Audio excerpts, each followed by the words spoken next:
તો નહીં વોટ લેવા હોય તો આવા જા મહાનગરપાલિકામાં. કેટલા ટાઈમથી છે આ ભાઈ? 2 મહિનાથી થયું છે. આ ગટરો ખાલી આવાથી જોઈ નહીં જાય છે. શું પરિસ્થિતિ પડે છે તમારે? પાણી ગટરનું પાણી પેક થઈ ગયું છે, કોઈ આવતું નહીં જોવા. ખાલી આવે છે મશીન નાખે છે અને ગટરો ખોલ્યા કરે છે. કેટલા ટાઈમથી છે? 1.5 મહિનો. 1.5 મહિનાથી. વોટ લેવા હોય તો આવે છે બધા. આજુબાજુ છોકરાઓ બીમાર પડે છે, બધા બીમારો ચાલે છે, અત્યારે વાયરસ ચાલે છે. રોગચાળો ફેલાવાની શક્યતા છે, તો વહેલી તકે નડિયાદ મહાનગરપાલિકા દ્વારા સાફ સફાઈ કરવા આવે. આજુબાજુના રહીશો દ્વારા ઉગ્ર આંદોલન. જો વહેલી તકે સાફ સફાઈ કરવામાં નહીં આવે તો નડિયાદ નગર મહાનગરપાલિકામાં ઉગ્ર આંદોલન કરવામાં આવશે. તો વહેલી તકે સાફ સફાઈ કરવામાં આવે.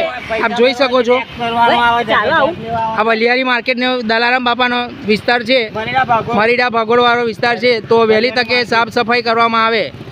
જો વહેલી તકે સાફ સફાઈ કરવામાં આવે તો નડિયાદ મહાનગરપાલિકામાં ઉગ્ર આંદોલન કરવામાં આવશે.